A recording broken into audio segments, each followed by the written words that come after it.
Satan rose up against Israel. He incited David to take a census. David said to Job and the commanders of the troops, "Go and count the Israelites from Beersheba to Dan, then report back to me, so that I may know how many there are." Job replied, "May the Lord multiply his troops 100 times over. My lord the king, are they not all my lord's subjects? Why does my lord want to do this? Why should he bring guilt on Israel?" The king's word, however, overruled Job.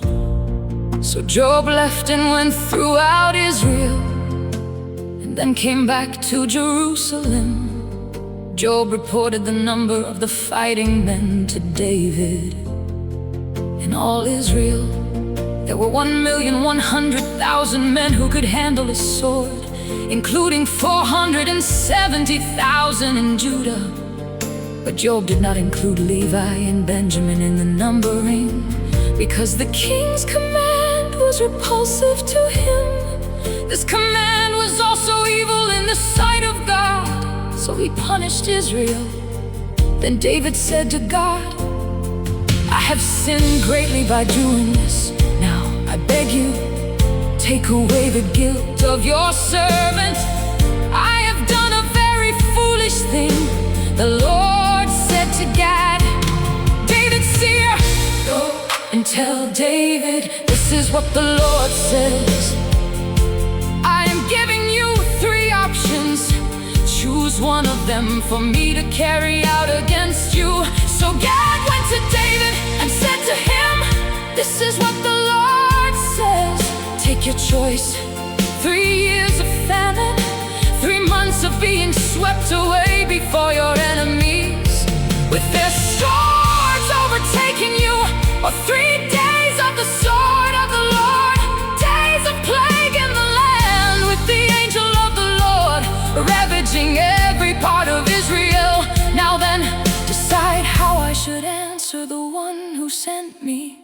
David said to Gad, "I'm in deep distress. Let me fall into the hands of the Lord, for his mercy is very great. But do not let me fall into human hands." So the Lord sent a plague on Israel, and 70,000 men of Israel fell dead. God sent an angel to destroy Jerusalem. But as the angel was doing so, the Lord saw it and relented concerning the disaster, and said to the angel who was destroying the people, "Enough! Withdraw your hand." The angel of the Lord was then standing at the threshing floor of Araunah the Jebusite. David looked up and saw the angel of the Lord standing between heaven and earth, with a drawn sword in his hand extended over Jerusalem. Then David and the elders, clothed in sackcloth, fell face down. David said to God, "Was it not I who ordered the fighting men to be counted? I, the shepherd, have sinned and done wrong. These are but sheep. What have they done? Lord my God, let your hand fall on me and my family, but do not let this plague remain on your people."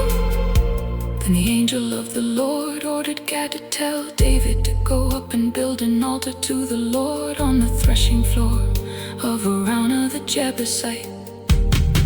So David went up in obedience to the word that Gad had spoken in the name of the Lord. While Araunah was threshing wheat, he turned and saw the angel. His 4 sons who were with him hid themselves. Then David approached, and when Araunah looked and saw him, he left the threshing floor and bowed down before David with his face to the ground. David said to him, "Let me have the side of your threshing floor, so I can build an altar to the Lord, that the plague on the people may be stopped. Sell it to me at the full price." Araunah said to David, "Take it. Let my lord the king do whatever pleases him. Look, I will give the oxen for the burnt offerings, the threshing sledges for the wood, and the wheat for the grain offering. I will give all this. But King David replied to Araunah, no, I insist on paying the full price. I will not take for the Lord what is yours, a sacrifice, a burnt offering that costs me nothing. So David paid Araunah 600 shekels of gold for the site. David built an altar to the Lord there and sacrificed burnt offerings and fellowship offerings. He called on the Lord, and the Lord answered him with fire from heaven on the altar of burnt offering. Then the Lord spoke to the angel, and he put his sword back into its sheath. At that time, when David saw that the Lord had answered him on the threshing floor of Araunah the Jebusite, he offered sacrifices there, the tabernacle of the Lord, which Moses had made in the wilderness, and the altar of burnt offering were at that time on the high place at Gibeon. But David could not go before to inquire of God, because he was afraid of the sword of the angel of the Lord.